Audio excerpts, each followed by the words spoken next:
Salut à tous, Zoom cette semaine sur 3 nouveautés qui seront révélées au Salon de Francfort le 12 septembre prochain. Au menu, Nissan Juke, Porsche Taycan et Hyundai i10. Nous parlerons également d'un nouveau record de vitesse signé Bugatti. Nissan a levé le voile sur la seconde génération du Juke. Ce dernier conserve sa silhouette de coupé et les optiques à double étage qui ont fait son succès. Les designers proposent toutefois des lignes beaucoup plus dynamiques avec notamment les projecteurs effilés. Concernant les dimensions, le SUV citadin s'allonge à 4,21 m, soit quasiment 8 cm de plus que l'ancien modèle. Il reçoit la plateforme de l'alliance Renault-Nissan utilisée pour le nouveau Captur et la Clio 5. À bord, tout change avec une nouvelle instrumentation numérique de 7 pouces et un écran tactile de 8 pouces façon tablette, selon les versions. Côté équipement, on retient notamment le système de conduite semi-autonome ProPilot.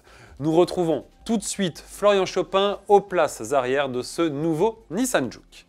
Grâce à un empattement qui a grandi de plus de 10 cm, le nouveau Juke offre un espace habitable au passage arrière tout simplement royal, notamment au niveau des jambes, même avec un dossier avant qui n'a pas été creusé. Les caves à pied sont très logeables. En revanche, en garde-toit, c'est un petit peu plus limité. C'est dû à la ligne du pavillon fuyante pour la silhouette coupée et dynamique de l'engin. Côté coffre, le volume est affiché à 422 décimètres-cubes. C'est, selon Nissan, 20% de mieux que l'ancien Juke. Sous le capot, un seul moteur sera disponible au lancement, un 3 cylindres 1 litre de 117 chevaux. Au choix, boîte manuelle ou automatique, double embrayage. Commercialisation à la mi-novembre, nous avons déjà le prix de la version suréquipée de lancement, première édition, compté à partir de 27 990 €. À noter qu'une version hybride arrivera en 2020. Place maintenant à la nouvelle Porsche Taycan, première voiture électrique de série de la marque de Zuffenhausen. Il s'agit d'une berline sportive 4 portes, 4 places. Les lignes sont fidèles au concept car Mission I de 2015. À bord, le conducteur et son passager avant font face à de multiples écrans. Instrumentation digitale, commande de climatisation et niveau de charge de la batterie sont visibles sur la console centrale. Le passager pourra gérer la musique ou suivre le trajet via la navigation. Porsche propose 2 niveaux de puissance, 680 chevaux pour la turbo et 761 chevaux pour la turbo S. L'autonomie est respectivement de 450 et 412 km.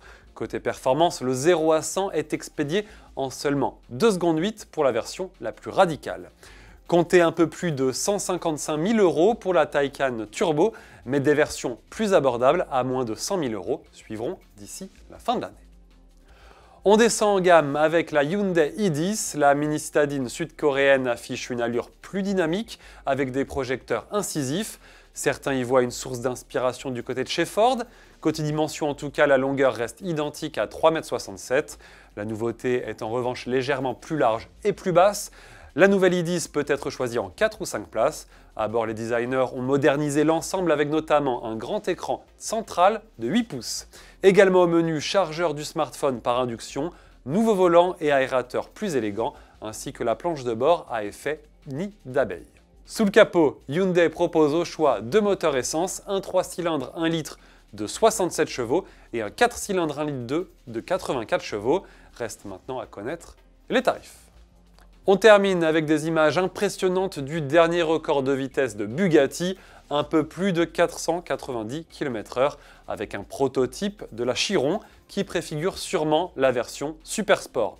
Dans la foulée, l'américain Hennessy a indiqué viser 500 km/h, mais le constructeur de Molsheim a finalement annoncé qu'il arrêterait à l'avenir de se livrer à ce type de record. Merci de nous avoir suivis, à la semaine prochaine.